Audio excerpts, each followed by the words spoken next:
Let's talk about this ఇవాళ cell health series లో lion doctor Chinta Ravikumar గారు అందరికీ సుపరిచితులు, the founder of cell health clinics.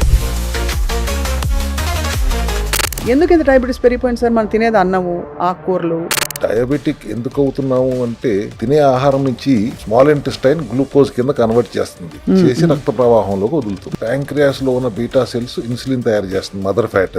అది వచ్చి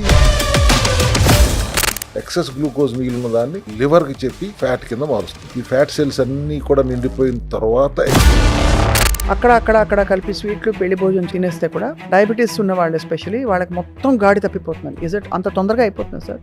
మీరు ఇంకా చాలా డీసెంట్ గా పెళ్లి భోజనం, విందు భోజనం అంటున్నారు. మిడ్ నైట్ బిర్యానీలు ఉంటాయి, బార్లు పబ్బులు 4 దాకా ఉంటాయి. ఇటువంటి అపలక్షణాలన్నీ ఉన్నప్పుడు వైట్ రైస్ తింటేనే మనకు ప్రాబ్లం. దానిలో ఉన్న సారం అంతా పోతుంది, మిగిలిన చెత్తే కదా మిగిలింది వైట్ రైస్ లో. Kidney is the only organ 99% cure లేదు, అది చెడిపోయిందంటే. అక్కడ దాకా తెచ్చుకోవడం కారణం ఏంటి? ఫుడ్ తినడంలో ఫైబర్, ఫ్యాట్, కార్బోహైడ్రేట్, ప్రోటీన్ ఏ ఆర్డర్ లో తింటే బెస్ట్ మీ దృష్టిలో? ప్రోటీన్ తీసుకునే విధానం కూడా ఆర్గానిక్ గా తీసుకుంటున్నామా లేదా అనేది కూడా we have to keep it in mind. Punarnava, ఇదేంటి సార్ ఇది? పునర్నవ అనేది దేని ఎక్స్ట్రాక్ట్? పునర్నవ అనేది ఒక హెర్బ్. దాని ఎక్స్ట్రాక్ట్ విరివిగా అన్ని రకాలకి వాడేస్తుంటారు. Kidney and for diabetic health రెండింటికి వాడతారు. So we use that for diabetic patients కి. ఇది కూడా సప్లిమెంట్ వాడుకోండి. కాకరకాయ కూర ఫుల్ గా మంచిగా కూరలా చేసుకుని తింటే దానికి దీనికి ఏంటి తేడా? 1 కిలో కూర రోజు తినండి. ఇంత తింటే సరిపోదు, చేదుగా తింటానికేమో అందరూ ఇష్టపడరు. కాబట్టి అంతకంటే ఇది వేసుకోవడం బెటర్. ఈజీ కదా అండ్ మోర్ బయో అవైలబుల్ కదా. డిఎంటి ఒక 10 గ్రాములు పొద్దున, 10 గ్రాములు సాయంత్రం గోరువెచ్చని నీళ్ళలో కలుపుకుని తాగండి. షుగర్ లెవెల్స్ కంట్రోల్లో ఉంటాయి. బ్రతకటం తినటం కోసమే కాదమ్మా, బ్రతకటానికి తినండి, తినటానికి బ్రతకండి. డయాబెటిక్ అవ్వకుండా ఉండండి. అయితే కూడా కంగారు పడకండి, మందుల జోలికి వెళ్ళకండి. ఆహార విధానంలో మార్పులు చేసుకోండి, జీవనశైలిలో మార్పులు చేసుకోండి. ఫంక్షనల్ మెడిసిన్ లాగా పనిచేసే సప్లిమెంటరీ సపోర్ట్ తీసుకోండి చాలు.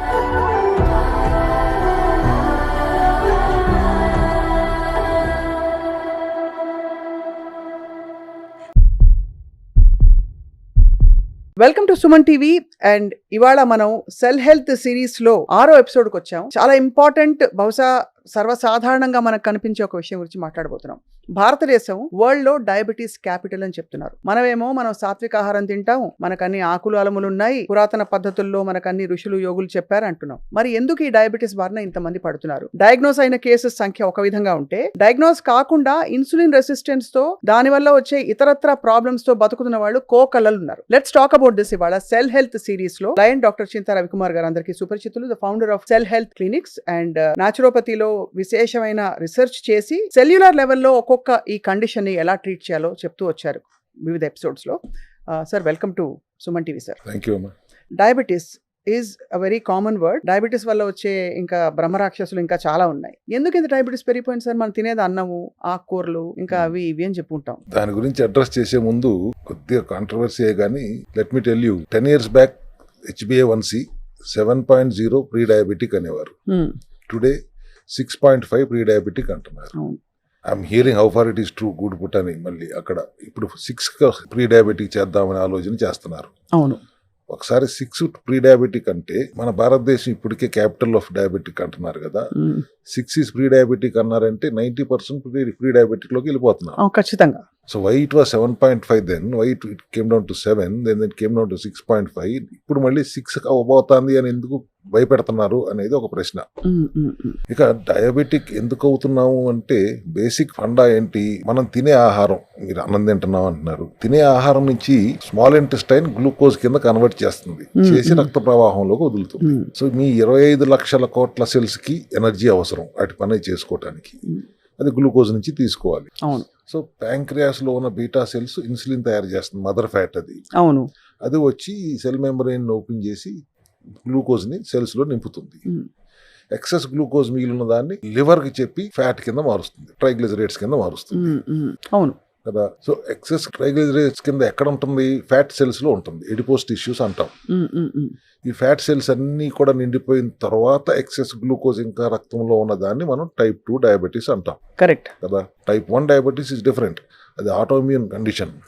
ప్యాంక్రియాస్ ఆల్మోస్ట్ డెడ్ అయ్యింది, ఇన్సులిన్ జనరేట్ అవ్వట్లేదు, చిన్నపిల్లలు ఎక్కువ వస్తుంది, ఆ కండిషన్ అడ్రస్ చేయడం డిఫరెంట్ గా మాట్లాడదాం. ఇప్పుడు టైప్ 2 డయాబెటీస్ లో ఇది కండిషన్. ఇప్పుడు ఎక్సెస్ గ్లూకోజ్ బ్లడ్ లో ఉండిపోయింది, బాడీ యూజ్ చేసుకోలేకపోతుంది, ఇన్సులిన్ కూడా ఇంకేం చేయాలో తెలియదు, తెలిసిందంతా చేసేసింది. ఆ కండిషన్ లో బయట నుంచి గ్లూకోజ్ ఇవ్వద్దు అనేది ఒక మెకానిజం, మేజర్ మెకానిజం అదే కదా సార్. గ్లూకోజ్ ఇవ్వట్లేదు కాబట్టి ఇన్సులిన్ కూడా ఇవ్వద్దు. ఎప్పుడు దాకా ఇవ్వద్దు? శరీరంలో ఉన్న ఆ ట్రైగ్లిజరైడ్స్ అన్నిటిని సెల్స్ వాడుకునే వరకు, ఆ ఫ్యాట్ ని వాడుకునే వరకు అంటారు కదా మెకానిజం. అంతే. బట్ నేనేమంటానంటే ఫ్యాట్ ని వాడటం కాదు కదా, ట్రైగ్లిజరైడ్స్ ఎట్లా వచ్చినాయి? ఎక్సెస్ గ్లూకోజ్ ని కదా లివర్ ట్రైగ్లిజరైడ్స్ కింద కన్వర్ట్ చేసింది. ఇప్పుడు అదే ప్యాంక్రియాస్ గ్లూకాగాన్ అనే హార్మోన్ ని తయారు చేస్తే అది ఫ్యాట్ ని, ఆ ట్రైగ్లిజరైడ్స్ ని ఫ్యాటీ యాసిడ్స్ కింద బ్రేక్ చేస్తే గ్లూకోనియోజెనిసిస్ అనే ప్రక్రియ ద్వారా మళ్ళీ లివరే దాన్ని గ్లూకోజ్ కింద కన్వర్ట్ చేసి సెల్స్ కి ఇస్తుంది. అవును. థియరీ దాకా మనం వింటుంది వేరు. Triglycerides are also glucose, not fat. అంతే కదా. Temporarily it got converted into triglycerides, and when it is needed it is again converting back into cells కావాల్సిన శక్తి కింద మార్చుకుంటానికి. అంటే ఫిక్స్డ్ డిపాజిట్ లాంటిది. అంతే. అది కానీ అది చాలా బ్యాడ్ ఫిక్స్డ్ డిపాజిట్. ట్రైగ్లిజరైడ్స్ ఎక్కువగా ఉన్నప్పుడు ఫుడ్ మానే ఇది చేసి అది చేసి అని చెప్తారు. హార్ట్ మీద ఇంపాక్ట్ పడటానికి చాలా ఎక్కువ స్కోప్ ఉంటుంది. Your heart is not because of cholesterol, it is because of more triglycerides ఉంటే. అదర్వైజ్ నెక్స్ట్ స్టేజ్ డయాబెటిక్ అవుతున్నారు. Either you are going to become diabetic or more pressure on your heart. అవును. So it is bad. Triglycerides is overloaded triglycerides. మీరు fixed deposit అంటున్నారు, విపరీతంగా లాకర్లో నింపేసుకుంటే అది వెళ్ళి heart కి ప్రాబ్లం అవుతుంది, లేదా డయాబెటిక్ అవుతారు. కరెక్ట్. సో ఇప్పుడు బయట నుంచి గ్లూకోజ్ ఇవ్వట్లేదు కాబట్టి మనం మెటబాలిజం మార్చారు అనే దానికి హాఫ్ కరెక్ట్, హాఫ్ రాంగ్ అంటాను. Triglycerides are not directly fat, it is converted into fat. అవును. మీరు బయట నుంచి గ్లూకోజ్ ఇవ్వట్లేదు కాబట్టి మెటబాలిజం మారినట్లు లెక్క. అవును, అంతే. సో బయట నుంచి గ్లూకోజ్ 100 రోజులు ఇవ్వరు. ఫర్ ఎగ్జాంపుల్ ట్రైగ్లిజరైడ్స్ అన్ని వాడేసుకునే వరకు మీరు బయట నుంచి ఇవ్వరు, తర్వాత బయట నుంచి ఇస్తారు. అవును. సో మళ్ళీ వస్తుంది. టెంపరీగా తగ్గింది మీ HbA1c, 5.6కి తీసుకొచ్చి పెట్టేశాం, 100 రోజులు ఫ్యాట్ ని మెటబాలిజం మార్చేసాం, ఫ్యాట్ మెటబాలిజంలోకి వచ్చేసాం అని అనుకుంటాం మనం. నేను కూడా అది కొంతకాలం నిజమని నమ్మాను, ఆ మెకానిజమే కరెక్ట్ అనుకున్నాం. మళ్ళీ ఎందుకు వస్తుంది అని ఆలోచించినప్పుడు దిస్ మెకానిజం ఇస్ టెంపరీ. అంతే. 3 months చేస్తారు, 3.5 months చేస్తున్నారు, కంట్రోల్, షుగర్ కంట్రోల్లోకి తెచ్చేసుకుంటున్నారు. అవును. అండ్ దెన్ మళ్ళీ గ్లూకోజ్ తింటున్నారు, మళ్ళీ తెచ్చుకుంటున్నారు. కాంప్లెక్స్ కార్బ్స్ తింటే అది కన్వర్ట్ అవ్వడంలో కొంచెం టైం తీసుకుంటుంది కాబట్టి ఇంకొంచెం బెటర్ సోర్స్ అంటారు. But once it gets converted to glucose అంతా ఒకటే అంటారు. How to sustain remission, long standing remission ఎట్లా రావాలంటే ఏం చేయాలి అనే దాని మీద we started our research on it. Glucose total గా ఆపేసినందువల్ల టెంపరీగా తగ్గుతుంది. అసలు గ్లూకోజ్ టోటల్ గా ఆపకుండా మీరు అన్న కాంప్లెక్స్ కార్బ్స్ తో కంటిన్యూ చేస్తే, టాబ్లెట్లు ఇవ్వకుండా మెట్ఫార్మిన్ ఇస్తారు జనరల్ గా అలోపతిలో. అవును. బ్లడ్ షుగర్ కంట్రోల్ అవుతుంది కానీ ఇన్సులిన్ రెసిస్టెన్సీ పెంచుతుంది. చాలా డేంజరస్ స్టేట్మెంట్ ఏమి ఇవ్వలేదు. దాని వల్ల చూడండి లాట్స్ ఆఫ్ సైడ్ ఎఫెక్ట్స్, చివరికి కిడ్నీ డ్యామేజ్ అయ్యేదాకా వెళ్తుంది. లాంగ్ యూజ్ ఆఫ్ ఇన్సులిన్ కానీ, టాబ్లెట్లు ఇచ్చినా, కాంబినేషన్ డ్రగ్ ఇచ్చినా, ఇన్సులిన్ ఇచ్చినా, హైయర్ డోసేజ్ ఆఫ్ ఇన్సులిన్ ఇచ్చినా, ఆ తర్వాత వాళ్ళకి ఇంకేం చేయాలో తెలియదు. సో అటువంటి స్టేజ్ లో వూండ్ హీలింగ్ కూడా తగ్గిపోతుంది. గ్యాంగ్రీన్ లాంటి బ్లడ్ సర్క్యులేషన్ తగ్గిపోయి రకరకాల ఏళ్ళు కాళ్ళు తీసేయటం అన్ని చూస్తున్నాం. కరెక్ట్. సో అట్లా కాకుండా how to manage this diabetes without totally inhibiting glucose. మీరు అప్పుడు కూడా ఈ మెకానిజం లో కూడా గ్లూకోజ్ ఇన్హిబిట్ చేసేటప్పుడు కూడా యూ కాంట్ 100% ఇన్హిబిట్. మీరు అన్నట్టు కూరగాయల్లో కూడా కార్బోహైడ్రేట్స్ ఉంటాయి. So instead of trying to make it less than 10%, there are 2 methods. Supplementary support, berberine అనే ఒక హెర్బ్, దాన్ని ఎక్స్ట్రాక్ట్ చేసి ఫైటోజోమల్ చేయగలిగితే బ్లడ్ షుగర్ లెవెల్స్ ని న్యాచురల్ గా సైడ్ ఎఫెక్ట్స్ లేకుండా సైడ్ బెనిఫిట్స్ తో మెయింటైన్ చేస్తుంది. కాకరకాయ. అవును, ఎందుకు సార్ కాకరకాయ జ్యూస్ తాగుతారు చాలా విపరీతంగా? బ్లడ్ షుగర్ లెవెల్స్ ని కంట్రోల్ చేస్తుంది. అలాగే నేరేడు పళ్ళు కూడా, జామున్, కాలా జామున్, ఇటువంటివి కొన్ని ఎక్స్ట్రాక్ట్ చేసి సప్లిమెంటరీ రూపంలో ఇస్తూ, లో గ్లైసెమిక్ ఇండెక్స్ ఉన్న ఆహారం రోజుకు ఒక్కసారి తీసుకుంటూ, ప్రోటీన్ బ్యాలెన్స్డ్ గా, ఫైబర్ బ్యాలెన్స్డ్ గా, ఫ్యాట్ కూడా బ్యాలెన్స్డ్ గా తీసుకుంటూ మేము ట్రయల్స్ చూస్తే we're getting good results. What do you mean by good results? వాళ్ళకి HbA1c ఎక్కువగా ఉండి అది తగ్గడమా?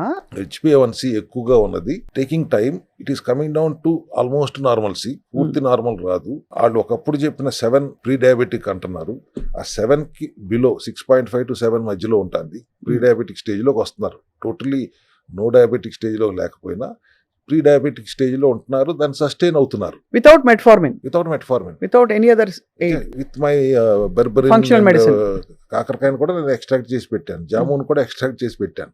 Everything is extracted in capsuled or powdered. వాటిని వాడుతూ సామలు, కొర్రలు లాంటి లో గ్లైసమిక్ ఇండెక్స్ ఫుడ్ తింటూ ప్రోటీన్ బ్యాలెన్స్డ్ గా తీసుకుంటూ చేస్తున్నప్పుడు 150 days 200 days కూడా హిస్ బ్లడ్ షుగర్స్ ఆర్ 150 160 ఉంటుంది, అంతకంటే ఎక్కువ ఉండట్లేదు. That's a great thing. ఎందుకంటే సార్ మీరు అన్నట్టు ఫస్ట్ థింగ్ వేరే మెడికేషన్ సిమ్టమాటిక్ ట్రీట్మెంట్ మెడికేషన్ ఇస్తే మెడనొప్పికి మందేస్తే మోకాలు నొప్పి వచ్చినట్టు ఇతర సైడ్ ఎఫెక్ట్స్ వచ్చి లాంగ్ టర్మ్ లో అవన్నీ అవుతాయి. అవును.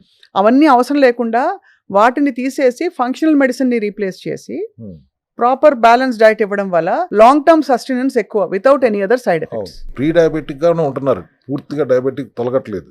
Pre diabetic is not a problematic issue. Diabetic అవుతారేమో అని భయం, ప్రీ డయాబెటిక్ వచ్చావు నెక్స్ట్ డయాబెటిక్ అవుతావు నువ్వు జాగ్రత్త పడు అని అంటాం, కానీ pre diabetic is not a concern issue. Pre diabetic stage లోనే ఉంటున్నారు వాళ్ళు వెనక్కి వచ్చేసి. That is one way. రెండు, ఎప్పుడు నేను చెప్పేది autophagy, 16 to 18 hours liquid fasting which includes your sleep time also. ఆ 6 to 8 hours విండోలో మీరు కార్బ్స్ తిన్నా ఏం అవ్వదు, ఏం కాదు. Because autophagy itself is self eating. Cells are eating cells. ఆకలేసి ఫర్ ఎగ్జాంపుల్ ఉదాహరణకి 90% మీ ప్రాబ్లం మీ సెల్సే క్లియర్ చేస్తున్నాయి అక్కడ. ఆ 2 meals 3 meals మీరు తినండి 6 గంటల్లో 8 గంటల విండోలో. ఒకటి కార్బోడైట్ మీ ఇష్టం వచ్చింది తినండి, మిగతాది లో కార్బోడైట్ తినండి. You're not deprived of your cravings also here. Fruits తినొచ్చు అంటారు, ఫ్రూట్స్ కూడా తినండి. Everything you eat. White rice తప్పితే ఏదైనా తినండి. మీరు ఇందాక ఆనందం తింటాం అంతే కదండి అని, వైట్ రైస్ తింటాం అంతే కదండి అని అనలేదే. వైట్ రైస్ తింటేనే మనకు ప్రాబ్లం. దానిలో ఉన్న సారం అంతా పోతుంది, మిగిలిన చెత్తే కదా మిగిలింది వైట్ రైస్ లో, స్టార్చ్ తప్పితే ఇంకేం. చాలా ఆశ్చర్యం సార్. చిన్నప్పుడు 3 పూట్ల లంచ్ డబ్బా పొద్దున్న తినేది 8:30కి అన్నం తిని స్కూల్కి వెళ్ళేవాళ్ళం. మళ్ళీ తిరిగి వచ్చాక 3:30 4 ఏదో ఆవకాయ అన్నం తినేవాళ్ళం. మళ్ళీ 7:30కి కార్బ్ బేస్డ్ తినేవాళ్ళం. అప్పుడు అసలు ఏం లేవు కదా సార్, ఇప్పుడు ఎందుకు అంత పెరిగిపోయింది? అప్పుడు ఆర్గానిక్ గా ఉండేది రైస్ అండ్ సింగిల్ పాలిష్ కొట్టేవారు, మొత్తం 3 పాలిష్లు కొట్టి తినేవాళ్ళం కాదు కదా. ఆర్గానిక్ గా ఉండేది, పెస్టిసైడ్స్ లేకుండా పండించేవారు అండ్ సింగిల్ పాలిష్ రైసే తినేవారు. Entire nutritional value is intact in that rice. అప్పుడు అండ్ మోర్ ఓవర్ మనం యాక్టివ్ గా ఉండేవాళ్ళం. సెల్ ఫోన్ లో ఆడుకునేవాళ్ళం కాదు, బయటికి వెళ్ళి ఫిజికల్ యాక్టివిటీతో ఆడుకునేవాళ్ళం. దట్ జనరేషన్ డయాబెటిక్ చాలా తక్కువ ఉంటుంది. ఇప్పుడే చాలా ఎక్కువ పోయింది because of your again sedentary life style and food habits. ఇంకొక technical question I want to understand sir. ఇప్పుడు ఎక్సెస్ గ్లూకోజ్ ట్రైగ్లిసరైడ్స్ గా మారుతోంది అంటారు. ఎక్కువ మనకి డబ్బులు ఉంటే మనం రిచ్ గా ఎలా అయితే ఉంటామో, ఎక్కువ గ్లూకోజ్ బాడీలో ఉంటే ఎక్కువ ఎనర్జీ ఉండాలి కదా, కానీ డయాబెటిక్స్ నీరసంగా ఉంటారు ఎందుకు? ఎక్సెస్ ఎనర్జీ కాదు కదా, అది ఎక్సెస్ ఫ్యాట్ కింద మారుతారు. ఫ్యాట్ కింద మారుతుంటే యాక్సెస్ ఉండదు, దానికి తీసుకోవడానికి యాక్సెస్ లేదు కదా. మళ్ళీ అగైన్ గ్లూకోగాన్ రిలీజ్ అవ్వాలి. Glucagon has to go and break that triglycerides into fatty acids. Then again liver has to do that. ఈ ప్రాసెస్ అంతా జరుగుతున్నప్పుడు నీరసంగానే ఉంటారు అంతే. అందుకే నీరసం ఎక్కువ అవుతుంది అది. So it's not readily accessible energy. Accessible energy కాదు. అండ్ లోపల ఆల్రెడీ సెల్స్ నిండిపోయి ఉన్నాయి. ఖాళీ అయిన తర్వాత బ్లడ్ లో ఉన్న గ్లూకోజ్ వాడుకుంటానికి ట్రై చేస్తుంది, ట్రైగ్లిసరైడ్స్ వాడుకోవడానికి ట్రై చేయదు. బ్లడ్ లో గ్లూకోజ్ మిగిలి ఉంది కదా, that's why your diabetic. So blood sugar ఉన్నప్పుడు దాన్ని వాడుతుంది. దానికి యాక్సెస్ ఎప్పుడు వస్తుంది? ఇక్కడ గ్లూకోజ్ అంతా అయిపోయిన తర్వాత then glucagon will start doing the process. అది సో అప్పుడు వీక్నెస్ ఉండదు, అప్పుడు దాకా వీక్ గానే ఉంటారు. సివియర్ డయాబెటీస్ ఉన్న వాళ్ళు, అంటే ఇంజెక్షన్స్ తీసుకుని తప్ప వాళ్ళకి నడవదు అనే లాంటి వాళ్ళకి మనకి ఫంక్షనల్ మెడిసిన్ తో అంతవరకు తీసుకురావచ్చా? సివియర్ డయాబెటిక్ అంటే there are 5 types of type 2 diabetes. Type 2 అనగానే ఒకే గాడిని కట్టేయకూడదు. That's what the specialty of Cell Health Clinic. We diagnose it why that has come. Either it is mild obesity related diabetes, mild age related diabetes, severe insulin deficient diabetes, severe insulin resistant diabetes, drug induced diabetes. ఇది చూసుకోవాలి, ఇది diagnose చేసుకోగలగాలి. దాన్ని బట్టి your supplementation and your life style dietary changes చేసుకుంటాం. అవును. So insulin deficient diabetes ఉన్న వాళ్ళని మనం we have to how to deal with them. Insulin వరదలా ప్రవహిస్తుంది, శరీరం వాడుకోలేకపోతుంది, దాన్ని ఎలా డీల్ చేయాలి, ఈ పారామీటర్స్ తీసుకుంటూ చేయాలి మనం. ఇన్సులిన్ ఎక్కువగా తీసుకున్నా you are not going to control diabetes, అంతే కదా. Remove diabetes, you only going to control the sugar levels. Blood sugar levels numbers మా కంట్రోల్లో ఉంటాయో కానీ diabetes cannot get controlled. Side effects చాలా వస్తున్నాయి కదా. Immediate side effect is kidney problem వస్తుంది. Kidney is the only organ 99% cure లేదు. దాని చెడిపోయిందంటే, క్రియాటిన్ లెవెల్స్ పెరిగిపోతున్నాయి అంటే డయాలసిస్కి వెళ్తుంది తప్పితే ఇంకో మార్గం లేదు. అక్కడ దాకా తెచ్చుకోవడం కారణం ఏంటి? ఆ సిమ్టమ్ అడ్రసింగ్ ప్రోటోకాల్ వలన. హియర్ మనం రూట్ కాజ్ ని అడ్రస్ చేద్దాం. Will not give any medication, supplementary support తో ఆహారంలో మార్పులు టోటల్ గా ఇన్హిబిట్ చేసి 3 నెలల పాటు చేసేసి తర్వాత మళ్ళీ తినేస్తే ఇచ్చలవిడిగా మళ్ళీ వస్తుంది కదా. అవును. So once you are affected with diabetic you have to be on a sensible fasting and moderate eating. అది కూడా లో గ్లైసెమిక్ ఇండెక్స్ ఈటింగ్ చేయాలి. ఎప్పుడో ఒకసారి తినొచ్చు ఏ పార్టీకి వెళ్ళినప్పుడు, కానీ విచ్చలవిడిగా మళ్ళీ ఏమంటే you have to detox your body. నువ్వు ఏదైనా ఎక్సర్సైజ్ చేసావంటే. నేను విన్నదంటే ఏంటి సార్, డీటాక్స్ అన్నారు కాబట్టి మనకి 2 రోజులు అక్కడ కలిపి స్వీట్లు పెళ్లి భోజనం తినేస్తే కూడా డయాబెటీస్ ఉన్న వాళ్ళు ఎస్పెషల్లీ వాళ్ళకి మొత్తం గాడి తప్పిపోతుంది. ఇజ్ ఇట్ అంత తొందరగా అయిపోతుంది సార్? ఒక స్వీట్ తింటే ఎందుకు అవుతున్నాము? వీళ్ళు పెళ్లి భోజనానికి వెళ్ళిన తర్వాత విందు భోజనం తిన్నట్టు తినేస్తారు కదా. ఒక్కరోజు తినేద్దాంలే అనుకుని తినేస్తారు. మీరు ఇంకా చాలా డీసెంట్ గా పెళ్లి భోజనం విందు భోజనం అంటున్నారు. మిడ్ నైట్ బిర్యానీలు ఉంటాయి, బార్లు పబ్బులు 4 దాకా ఉంటాయి. ఇటువంటి అపలక్షణాలన్నీ ఉన్నప్పుడు డెఫినెట్ గా ఒక్కరోజు చాలు. అదే to again reverse the problem. అంతే కదా. మళ్ళీ దాని నుంచి బయటకు రావడానికి you need at least another 1 month more time to again saturate చేయడానికి. అంతే కదా. So once your pre diabetic stage లోకి వచ్చిన తర్వాత ఎప్పుడో 1-2 నెలలకు ఒక రోజు you cheat on yourself and then again 4-5 days detox your body. Rational గా ఉన్నంత వరకు ఏ ప్రాబ్లం లేదు. ఇర్రేషనల్ గా అయినప్పుడు మాత్రం అగైన్ ఇట్ కమ్ బ్యాక్. ఆ రేషనాలిటీని ఎడ్యుకేట్ చేయటమే సెల్ హెల్త్ ఉద్దేశం. We have to create awareness. ఎవరిని తిట్టాలని మా ఉద్దేశం కాదు, ఎవరిని విమర్శించాలని కాదు. ప్రజలను కూడా విమర్శించడానికి నేను ఇక్కడ కూర్చోలా, వాళ్ళకి అవేర్నెస్ క్రియేట్ చేద్దామని నా ప్రయత్నం. అంతే కదా సార్. ఇప్పుడు అయితే మరి మీరు ఇచ్చే సప్లిమెంట్స్ గురించి మాట్లాడే లోపు సార్, ఈ డయాబెటీస్ టెస్టింగ్ లో మనకి కామన్ గా తెలిసింది ఫాస్టింగ్ షుగర్, ర్యాండమ్ ఒకటి, HbA1c. ఇప్పుడు హోమా IR అనే ఒక టెస్ట్ ని చాలా ప్రామాణికంగా వాడతారు. అంటే మీకు HbA1c నార్మల్ గా ఉంది కానీ మీకు ఇన్సులిన్ ఫాస్టింగ్ ఏదైతే చేస్తారో దానిలో ఎలివేటెడ్ లెవెల్స్ ఉంటే తప్పకుండా ఫ్యూచర్ లో మీకు ఇప్పుడు ఆల్రెడీ మీకు మొదలైపోయింది అని అంటున్నారు. నిజమా సార్? నిజమే కదా. ఇందాకే మీకు చెప్పాను, టాబ్లెట్లు వాడినందువలన నెంబర్స్ మీరు కంట్రోల్లో చేసుకున్నారేమో కానీ ఇన్సులిన్ రెసిస్టెన్సీని పెరిగిపోతుంది. అదే. సో ఇన్సులిన్ రెసిస్టెన్సీ నుంచి ఇన్సులిన్ సెన్సిటివిటీకి తీసుకురావాలంటే ఏం చేయాలి అని ఆలోచన చేయాలి. కానీ ఫాస్టింగ్ బ్లడ్ షుగర్ కూడా I don't consider it important. Random తిన్న తర్వాత 2-3 గంటల తర్వాత చేయించుకుంటారు. అది నార్మల్ ఉందా లేదా, హౌ లో ఇట్ ఈస్, దాన్ని బేస్ చేసుకుంటాం. HbA1c ఎంత ఉంది అనే దానితో పాటు ర్యాండమ్ బ్లడ్ షుగర్ ఎంత ఉంది అనేది 2 కంపారిటివ్ గా చూసుకుంటూ వెళ్తే it will be safe for everybody. And more over ఇక్కడ ఇంకో మాట చెప్పాలి, 140 వరకు రేంజ్ నార్మల్ అంటారు షుగర్ లెవెల్స్. 100 to 130 అంటున్నారు, 140 కూడా ఓకే అంటున్నారు. ఈ నార్మల్ అని ఎందుకు అంటున్నారు అంటే గ్లూకోజ్ 100-140 ఉంటే నార్మల్ అంటే ఆ గ్లూకోజ్తో పని ఉందనేగా శరీరానికి. 130 గ్లూకోజ్ ఉంటే దట్ ఈస్ నార్మల్ అంటున్నారు. గ్లూకోజ్ మంచిది కాదు అంటున్నారు, మరి 130-120 నార్మల్ అంటున్నారు. ఎందుకు అంటున్నారు? 120-130 ఎందుకు? శరీరానికి కావాలి. దానికి అనాటమీ ఏం చెప్తాంది? సెంట్రల్ నర్వస్ సిస్టమ్ కి, బ్రెయిన్ కి, రెటీనాకి కంటిన్యూస్ గ్లూకోజ్ ఫ్లో అవసరం. దానికి స్టోరేజ్ కెపాసిటీ లేదు. సో ఈ నార్మల్ అయిన 100 to 120 గ్లూకోజ్ ని ఈ బ్రెయిన్ ఫ్లోకి, సెంట్రల్ నర్వస్ సిస్టమ్ కి, రెటీనాకి ఉపయోగించుకుంటుంది శరీరం. అందుకని అంతవరకు అది నార్మల్ అంటారు. అది దాటితే అవసరం లేనిది పెరుగుతుంది కాబట్టి డయాబెటిక్ అవుతున్నారు మీరు అని. ఎవరన్నా చెప్పారు లేదు, this is why normal, this is normal, ఇక్కడ వరకు నార్మల్ అంటారు. ఎందుకు నార్మల్ అనేది మై అసెస్మెంట్ ఇస్ దిస్. అందుకే కొంచెం విజన్ ఇష్యూస్ వస్తాయి కదా సార్, షుగర్ ఇష్యూ ప్రాబ్లం ఉన్న వాళ్ళకి. ఆ నార్మల్ కూడా లేకుండా లో బ్లడ్ షుగర్ ఉందనుకోండి, విజన్ ఇష్యూస్ వస్తాయి. లో బీపీ అంటారు, షుగర్ లో అవుతుంది, డౌన్ అయిపోతుంది అనే సందర్భాలు మీరు వినే ఉంటారు కదా. షుగర్ డౌన్ అవుతుంది అనే సిచ్యువేషన్ లో వచ్చినప్పుడు మీకు ఆ విజన్ ఇష్యూస్ వస్తుంటాయి. అప్పుడు సడన్ గా స్వీట్ పెట్టేయండి అని కూడా అంటుంటారు. హైపోగ్లైసిమా సార్. ఇవి చూస్తున్నాం, మీరు ఎక్స్ట్రాక్ట్స్ చెప్పారు. పునర్నవ ఇదేంటి సార్? ఇది పునర్నవ అనేది ఇదేం ఎక్స్ట్రాక్ట్? ఇది కదా, పునర్నవ అనేది ఒక హెర్బ్. అవును. దాని ఎక్స్ట్రాక్ట్ విరివిగా అన్ని రకాలకి వాడేస్తుంటారు. అలోపతి వాడుతున్నారు తెలియదు కానీ హోమియోపతి, ఆయుర్వేద, న్యాచురోపతి అందరూ వాడతారు. For kidney and for diabetic health రెండింటికి వాడతారు. Why should we leave it there? మేము కూడా వాడేద్దాం. మాది హోలిస్టిక్ ఇంటిగ్రేటెడ్ అప్రోచ్. ఒక న్యాచురోపతి అంటారా? No, mine is advanced naturopathy. Cell Veda అంటాను, ఆయుర్వేద కాకుండా మాది సెల్ వేద అంటాను, more precise. So we use that for diabetic patients కి. ఇది కూడా సప్లిమెంట్ వాడుకోండి. ఇది ఫంక్షనల్ మెడిసిన్ తప్ప it's not for normal healthy people కి ఏం కాదు. అవసరం లేదు. పునర్నవ అవసరం లేదు. సో ఇది ఒక హెర్బ్. అండ్ దీన్ని ఎంతకాలం సార్? ఇది కూడా అంటే 100 రోజులు వాళ్ళ రెజిమెన్ అయిన తర్వాత you may choose to continue or not, అంతేనా? ఈ ఒక్క చోట నేను 100 days అనను. This has to be continuous maintenance. So these supplements can be taken at least for 6 months తీసుకుంటూ మధ్యలో ఒక 2 months బ్రేక్ చేస్తూ ఇట్లా కంటిన్యూస్ గా ఆ సప్లిమెంట్ సపోర్ట్.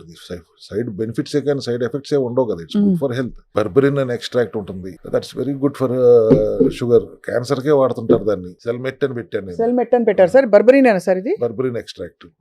అది మళ్ళీ బయో అవైలబిలిటీ పెంచి వైటోజోమల్ టెక్నాలజీ వాడి దీనిని రోజుకు ఒక 2 టాబ్లెట్లు వేసుకుని check your blood sugars normal ఉంటాయి. With rational food eating, food habits తో. అది అట్లాగే ఇందాక చెప్పినట్టు కాకరకాయ ఎక్స్ట్రాక్ట్ చేసి దాన్ని క్యాప్సూల్ చేస్తే సెల్ డిఎం కేర్ అని ఉంటుంది అక్కడ. కాకరకాయ కూర ఫుల్గా మంచిగా కూరలా చేసుకొని తింటే దానికి దీనికి కొంచెం ఎక్కువ క్వాంటిటీ తిన్నా ఏంటి తేడా?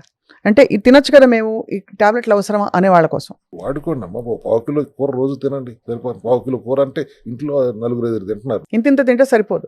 సరిపోతుంది. అది కూడా బాగా దాంతో పాటు మంచిగా దాంట్లో మీరు ఇప్పుడు బెల్లం వేసేసుకుంటున్నారు. బెల్లం వేసి అది షుగర్ పెంచేది. ఇంకోటి బాగా నూనె వేసి వేయిస్తే గానీ టేస్ట్ రాదు. అది చేదుగా తింటానికేమో అందరూ ఇష్టపడరు. పైగా చేదు తీసేస్తారు sir.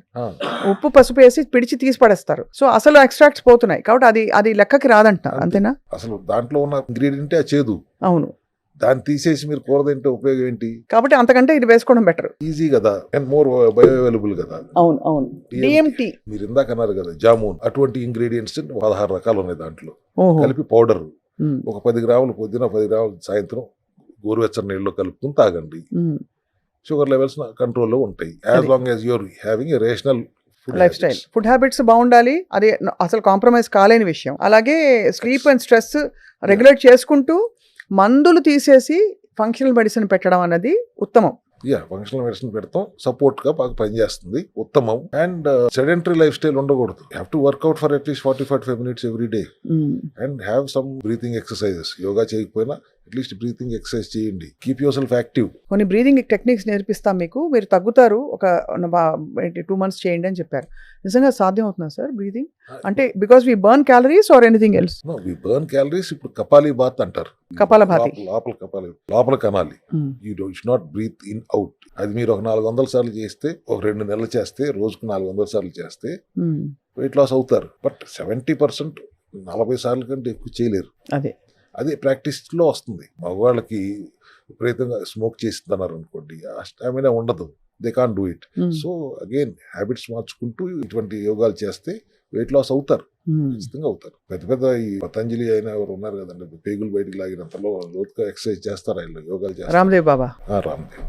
So you have to follow proper lifestyle. ఒక డైకోటమీ నేను చూశాను సార్, ఒక పరస్పర విరుద్ధమైన విషయం. డయాబెటీస్ వచ్చిన వాళ్ళు, బాగా బక్క చిక్కిపోయిన వాళ్ళని ఏమైందంటే ఈ మధ్య షుగర్ వచ్చిందంటారు. అంటే వాళ్ళు సన్నగా ఉంటారు. ఇంకోవైపు డయాబెటీస్ వల్ల మనకి పొట్ట చుట్టూ ఫ్యాట్ కూడా వస్తుంది, బాగా లావ్ అయిపోతారని కూడా విన్నాం. ఏది కరెక్ట్? రెండు కరెక్టా? జనరల్ గా సన్నబడిపోతారు డయాబెటిక్ వచ్చిన వాళ్ళు. లావ్ అయిన తర్వాత డయాబెటిక్ అవుతారు. ట్రైగ్లిజరైడ్స్ వచ్చి మీ ఫ్యాట్స్, ఎడిపోస్ టిష్యూస్ అన్ని నిండిపోయిన పరిస్థితిలో you are becoming obese. Then you are becoming diabetic. All your adipose tissues are full. Then ఇంకా glucose is left in the blood. That is your obese stage. అక్కడ నుంచి you have to bring back your weight to normalcy. అదే process లో triglycerides వాడుకుంటూ బయట నుంచి glucose ఇవ్వకుండా శక్తిని ట్రైగ్లిజరైడ్స్ నుంచి తీసుకుంటున్నంతసేపు మీరు వెయిట్ లాస్ అవుతూ ఉంటారు.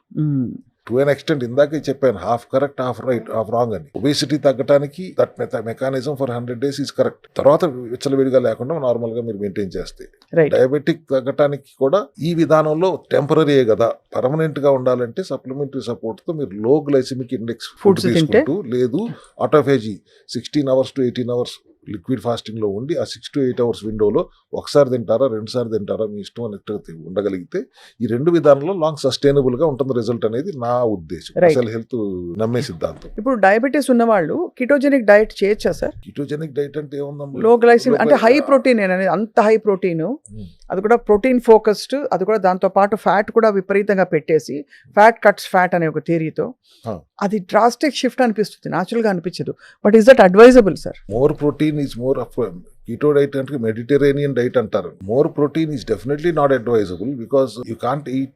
You are not supposed to take more than 1 gram protein for your body weight.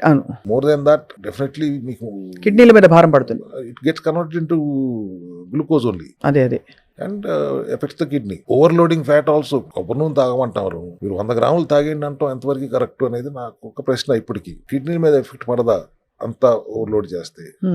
Caprylic, monolauric, medium chain fatty acids ఉన్నాయి, ఇంకెక్కడ దేంట్లోనూ ఉండవు. తక్కువ వేడితో చెక్కగానుగులో కొబ్బరి కురుడి నుంచి తీసింది వాడితే మంచిది. 20-30 grams. నేను చెప్పే విధానంలో ఆటోఫేజీలో కానీ లో గ్లైసిమిక్ ఇండెక్స్ విధానంలో 20-30 grams కంటే ఎక్కువ కొబ్బరి నూనె వాడద్దు.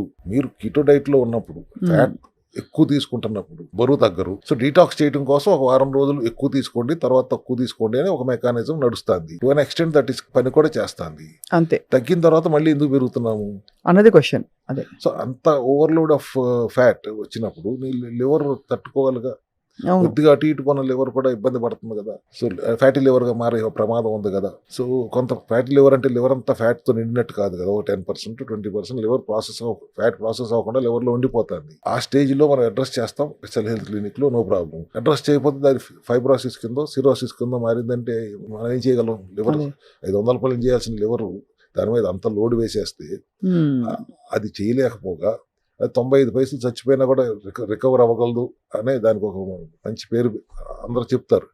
దాన్ని లోడ్ వేయకుండా దాన్ని వదిలేస్తే అది రికవర్ అవుతుంది. So that way overloading of fat is also not correct అనేది మై రైట్. బ్యాలెన్స్ చాలా అవసరం.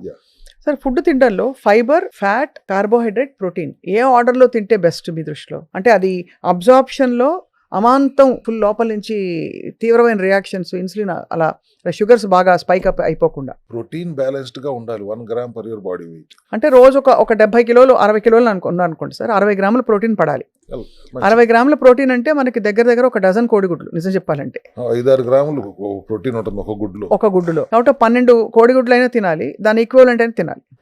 లేకపోతే నాన్ వెజిటేరియన్ అయితే మరి మష్రూమ్స్, ప్రోటీన్, ఆకుకూరలు వీటి నుంచి తీసుకోవాలి. అంతే. నాన్ వెజిటేరియన్స్ అయితే ఇప్పుడు 250-300 గ్రామ్స్ ఫిష్ తింటే you will get about 50 grams of carb, 50-55 grams of carb. ఒక 250 గ్రామ్స్ చికెన్ తిన్నా any non vegetarian will give you about 250 grams of protein. But అంత ఎక్కడ తింటాం? కిలో కొనుక్కొని ఇంట్లో అందరు తిని మళ్ళీ రాత్రి ఫ్రిడ్జ్ లో పెట్టుకుంటారు మర్నాడు తినడానికి. ఎందుకంటే పైగా దాంతో ఇంకా సర్వ అవలక్షణాలు వస్తాయి. ఇంత నూనె పోస్తారు, ఉప్పు, కారం, అంత మసాలాలు, ఇంకా వేరే ఇష్యూస్ వస్తాయి. Another problem is quality of that. గుడ్లు ఎట్లా పెరిగినాయి, హార్మోన్ ఇండ్యూస్డ్ ఉంటాయి. కోళ్ళు ఎట్లా పెరిగినాయి, 8 వారాల్లో పెరగాల్సింది 4 వారాల్లో ఎట్లా 2 కిలోలు అయిపోతుంది. It is definite quality of the protein also is not in our hands today. అంతే. So you have to be rational and protein తీసుకునే విధానం కూడా ఆర్గానిక్ గా తీసుకుంటున్నామా లేదా అనేది కూడా you have to keep it in mind. అంతే కదా సార్. అండ్ ఫైబర్ కూడా కాంప్లెక్స్ కార్బ్సే కదా. కార్బ్ లో fibre is a complex material, more of మీకు డైజెషన్ కి ఇంప్రూవ్ చేస్తానికి ఉపయోగపడుతుంది, పీచు పదార్థాలు కాబట్టి. ఫ్యాట్ కూడా మోడరేట్ గా తీసుకోండి. Carb should be complex. అది ఈ ప్రశ్న ఎందుకు అడిగానంటే సార్, మామూలుగా వెస్టర్న్ కంట్రీస్ లో పిజ్జాలు, బర్గర్లు మనకు వచ్చేసాయి, పాశ్చాత్య సంస్కృతి వచ్చాయి అందరు చెప్తుంటారు. వెస్టర్న్ కంట్రీస్ లో పిజ్జాలు, బర్గర్లు స్టేపుల్ ఫుడ్ దాదాపు. వాళ్ళకి bread is their staple food కదా. And it's mostly made of wheat or derivatives of basic అంటే మైదా, రిఫైన్డ్ వీట్ తో చేస్తారు. అలాంటిది డయాబెటీస్ మనకు వచ్చింది, వాళ్ళు డయాబెటీస్ క్యాపిటల్ అమెరికా కాదు కదా. డయాబెటిక్ క్యాపిటల్ కాదంటే అక్కడ పాపులేషన్ మన పాపులేషన్ కంపేర్ చేసుకున్నాం. అలా అంటారా? ఒబేసిటీ క్యాపిటల్ ఏదైనా ఉంటే వెస్టర్న్ కంట్రీస్ 70% ఆర్ ఒబేస్ కదా అక్కడ. అవును, over weight, definitely over weight and obese, correct. Because of junk only. వాళ్ళకి ఇది లైఫ్ స్టైల్ లో పార్ట్ అయిపోయింది. అది మనం ఇప్పుడు ఇంపోర్ట్ చేసుకుని ఇక్కడ మనం కూడా వాడేస్తున్నాం వాటి విరివిగా. అవును. which is something which has to be addressed. Awareness create చేయాలి. జంక్ జోలికి వెళ్తే జబ్బులు వస్తాయి. ఈ టాపిక్ కంటిన్యూ చేస్తూ సార్, ఇక్కడ పిల్లల్లో జువెనైల్ డయాబెటీస్ బాగా పెరిగిపోయింది మనం చూసాం కదా. దానికి ప్రైమరీ రీజన్ మీరు అన్నట్టు జంక్ డైట్. సో దాన్ని ఎలా మరి పిల్లలకి ఇలాంటి సప్లిమెంట్స్ ఇవ్వచ్చు అంటారా? ప్యాకేజ్డ్ ఫుడ్, ప్రాసెస్డ్ ఫుడ్ ఎప్పుడు మంచిది కాదు. చిప్స్, కుర్కురేలు, ఈ జంక్ బర్గర్లు ఇవన్నీ తినటం, నేను ఇది ఏ కంపెనీకి వ్యతిరేకం కాదు. ఆ ప్రోడక్ట్ మీద మైదా వాడింది ఏదైనా, ప్రిజర్వేటివ్స్ వాడింది ఏదైనా ఈజ్ డెఫినెట్లీ హార్మ్ఫుల్. క్యాన్సర్ దాకా వచ్చే అవకాశం ఉంది. చిన్న పిల్లలకి వాళ్ళు క్యాన్సర్లు వస్తున్నాయి. ఎందుకు వస్తున్నాయి? The subject is not supposed to be discussed in detail, but such kind of chronic ailments, problems వస్తున్నాయి. చిన్న పిల్లలు డయాబెటిక్ ఎందుకు అవుతున్నారు? పుట్టంగానే కళ్ళజోడితే ఎందుకు వస్తున్నారు? అండ్ సెల్ ఫోన్ ఒక ప్రాబ్లం అయితే జంకో ప్రాబ్లం అయిపోతుంది. ఇంట్లో ఫుడ్ ఎవరు తింటున్నారు? పిల్లలు. పేరెంట్స్ కూడా వాళ్ళ పనులు వాళ్ళు ఉంటున్నారు, వీళ్ళు ఇక్కడ నొక్కుతున్నారు, అటు నోట్లోకి వచ్చేస్తుంది. This has to be addressed. ప్రభుత్వాలు కూడా have to address this problem seriously. Alcohol advertisements రానివ్వకుండా బ్యాన్ చేశారు కదా. అవును. స్మోకింగ్ అడ్వర్టైజ్మెంట్స్ లో ఇంజూరియస్ ఫర్ హెల్త్ అని రాస్తున్నారు కదా. ఇది కూడా అడ్వర్టైజ్మెంట్ చేసేటప్పుడు ఇంజూరియస్ ఫర్ హెల్త్ అని రాయండి. అంతే. అసలు అది రాస్తే అట్లీస్ట్ అవేర్నెస్. మనం చెప్పాం, వినకపోతే నీ ఇష్టం, అని చెప్పడానికైనా ఉంటుంది కదా. వాళ్ళ అడ్వర్టైజ్మెంట్ అన్ని ఆ జంక్ ఫుడ్ అడ్వర్టైజ్మెంట్లే మనం చూస్తుంది. అంటే అదే సార్ ప్రాబ్లం. చెడ్డ పదార్థాలని చెడు అని మనకు తెలుస్తుంది, కానీ మంచి పదార్థాలుగా చలామణి చేస్తూ మళ్ళీ అవి చెడుని విడిగా చెప్తే కాగ్నిటివ్ డిసోనెన్స్ అంటారు సార్ సైకాలజీలో. అవును. ఇది మంచిగా చెడు అర్థం కాదు మనకి, అలా వెళ్ళిపోతాం. అదే అక్కడ కరెక్ట్ చేయమంటున్నా నేను. ఐఎమ్ రిక్వెస్టింగ్ ద గవర్నమెంట్స్, ఇటువంటి చెడ్డ పదార్థాలు ఏదైతే మీరు చూపిస్తున్నారో కంపెనీలో డబ్బులు కట్టి అడ్వర్టైజ్మెంట్లు చేసుకుంటారో అక్కడ కూడా this is injurious for health అని చెప్పి ఒక చిన్న డిస్క్లెయిమ్ ఇవ్వండి అక్కడ. So that we can boldly tell. ఇప్పుడు మనం ఎంత చెప్పినా కూడా వాళ్ళు ఎందుకు అడ్వర్టైజ్ చేస్తున్నారు, గవర్నమెంట్ ఎందుకు ప్రోత్సహిస్తుంది, అందరూ ఎందుకు తింటున్నారు, అట్లా కాకుండా ఒక ప్రోటోకాల్ ఉంటే బాగుంటుంది అనేది నా ఉద్దేశం. కరెక్ట్ సార్, అవును. సో సార్ ఇప్పుడు డయాబెటీస్ లో ఆఫ్ కోర్స్ అందరికి ఫండమెంటల్స్ అయితే అవే. సెల్యులార్ లెవెల్లో అసలు అంటే ఆ హార్మోనల్ డిస్ఫంక్షన్ ఏదైతే ఉందో దాన్ని సెటరైట్ చేస్తే గానీ అది మళ్ళీ రాకుండా ఉండదు. తాత్కాలికంగా పైనుంచి మెట్ఫార్మిన్ లో లేకపోతే ఇంకేదో డ్రాస్టిక్ డైట్ చేంజెస్ చేసేస్తే అది ఆపేయంగానే మళ్ళీ వచ్చేస్తుంది. Metformin only controlling the numbers అంతే. It's not going to do anything. It has nothing to do with insulin resistance. అది అట్లాగే ఉంటుంది. మీ నెంబర్స్ కంట్రోల్లో ఉంచుతుంది అంతే. అలోపతి అంటే నాట్ ట్రైంగ్ టు క్రిటిసైజ్. ఒకసారి షుగర్ వచ్చిందంటే జీవితాంతం మందులు వాడాలి కదా. అవును. అది కాకుండా ఇంకో మెథడాలజీ ఏమైనా ఉందా మీకు తెలిసి? థైరాయిడ్ వచ్చిందంటే జీవితాంతం మందులు వాడాల్సిందే కదా. అంతే. అట్లా కాకుండా మందులు వాడాల్సిన అవసరం లేకుండా మీ ఆహార విధానంలో మార్పులు చేసుకుంటూ, లైఫ్ స్టైల్లో మార్పులు చేసుకుంటూ జీవితాంతం షుగర్ సమస్యలు లేకుండా చేసుకునే విధానం ఉంది అన్నప్పుడు దాని గురించి ఒకసారి ఆలోచించాలి కదా ప్రతి ఒక్కరు. అవును సార్, అవును, అంతే కదా. సరే, ఈ మందులతో పాటు ఇంకా వేరే ట్రీట్మెంట్స్ ఏమైనా సపోర్టివ్ గా మీ దగ్గర ఉంటాయా? లైక్ ఈ ఆక్సిజన్ థెరపీలు ఇవన్నీ డూ దే హెల్ప్? కోలన్ క్లెన్స్లు డూ దే, అంటే గట్ హెల్త్ ఇంప్రూవ్ అవుతే కూడా మనకి బెటర్ డైజెషన్ ఉంటుంది, బెటర్ అసిమిలేషన్ ఆఫ్ ఫుడ్ ఉంటుంది అంటారు కదా. ఖచ్చితంగా gut health is the core of protocol. ఎందుకంటే గట్ హెల్దీగా ఉండకపోతే it leads to so many complications. So colon hydrotherapy is something which we definitely suggest, not only suggest, we enforce. And దానివల్ల ఏంటి లాభం? గట్ బ్రెయిన్ యాక్సెస్ లో blocks తొలగిపోతాయి. అవును. Gut is our second brain. ఈ access లో blocks లేకపోతే any kind of problems వచ్చే అవకాశాలు చాలా తగ్గిపోతాయి. గట్ ప్రాబ్లం లో ఉందంటే it leads to autoimmune diseases. అంతే. అప్పుడు మీరు స్టెరాయిడ్లు వేసుకుంటే జీవితాంతం వాడుతూ ఉంటామే, సైడ్ ఎఫెక్ట్లతో ఇబ్బంది పడుతూ ఉంటుంది. So ensure that your gut is healthy always. That is what we do at cell health. So diabetes కూడా మీరు అన్ని ప్రోటోకాల్స్, ఈ మందులు, ఈ ఫంక్షనల్ మెడిసిన్ ఇవ్వడంతో పాటు లైఫ్ స్టైల్ చెప్తారు, ప్లస్ ఈ ట్రీట్మెంట్స్ కూడా చేస్తారు. ఈ థెరపీ కూడా ఖచ్చితంగా రెగ్యులర్ గా చేసుకోమని చెప్తాం. మా దగ్గర చేసుకోకపోయినా ఎక్కడికైనా వెళ్ళైనా చేయించుకోండి, but you get the colon hydrotherapy done అన్నది కరెక్ట్ ప్రిస్క్రిప్షన్. అది సార్. సో అయితే finally sir, Suman TV viewers కి డయాబెటీస్ అనేది ఇది ఒక సర్వసాధారణం, ఏజ్ తో పాటు చచ్చినట్టు వస్తుంది, భరించండి. లేదు మందులు వేసుకుంటే పోతుంది, అయినా జీవితం తినడానికే కదా, ఈ మాత్రం జీవితంలో మనం ఇంత తినకపోతే ఇంత లైఫ్ ఎందుకు అని అనుకునే వాళ్ళకి మీ సలహా సార్? 6.5 ని 6 చేయొద్దు అని విన్నవించుకుంటున్నాను భారత ప్రభుత్వాన్ని, WHO అని కూడా. 6.5 తో మునిగిపోయేదేం లేదు. 7.5 ఉన్నా కూడా ఇబ్బంది లేని పరిస్థితి. కానీ 7.5 ఉన్నప్పుడు we consider it as diabetic. Diabetic వచ్చి బ్రతకటం తినటం కోసమే కాదమ్మా, బ్రతకటానికి తినండి, తినటానికి బ్రతకండి. అది పాయింట్. డయాబెటిక్ అవ్వకుండా ఉండండి, అయితే కూడా కంగారు పడకండి, మందుల జోలికి వెళ్ళకండి, ఆహార విధానంలో మార్పులు చేసుకోండి, జీవనశైలిలో మార్పులు చేసుకోండి, ఫంక్షనల్ మెడిసిన్ లాగా పనిచేసే సప్లిమెంటరీ సపోర్ట్ తీసుకోండి చాలు. అంతే. Yes. Great sir. I think diabetes చాలా వాస్ట్ టాపిక్. తప్పకుండా నాకు అవసరార్థం మళ్ళీ ఇది రీవిజిట్ చేసి, ఇంకా జెస్టేషనల్ డయాబెటీస్, ప్రెగ్నెంట్ ఉమెన్ కి వచ్చే డయాబెటీస్, అలాగే ఒక ఏజ్ తర్వాత సడన్ గా వచ్చే డయాబెటీస్ సిమ్టమ్స్, అంటే కాళ్ళలో ఇలా చీమలు పాకుతున్నట్టు, ఒకలాంటి తిమ్మిలు ఎక్కినట్టు ఫీలింగ్స్, పొద్దున్న లేవగానే బ్లడ్ విజన్ ఉండడం, అలాగే ఇతరత్ర సిమ్టమ్స్ ఏవైతే ఉన్నాయో వాటి గురించి కూడా మాట్లాడదాం. In the vast subject sir, because ఇది it's a base of all things కదా సార్. పునాది బాగుంటేనే మనకి ఇల్లు కట్టి ఇంట్లో అందమైన వస్తువులు పెడితే బాగుంటుంది అందం. పునాది అంటే సెల్సే సరిగ్గా లేకపోతే ఇంకా ఎన్ని వైటమిన్లు ఏం వేసుకున్నా, ఏం మందులు వేసుకున్నా కూడా it's a weak foundation. So అది క్లియర్ గా ఐ థింక్ మీ సెల్ హెల్త్ సిరీస్ లో బోల్డ్ అనే విషయాలు తెలుస్తున్నాయి మాకు. Ultimately everything revolves around the cell. అంతే. Thank you so much for your time sir. Thank you.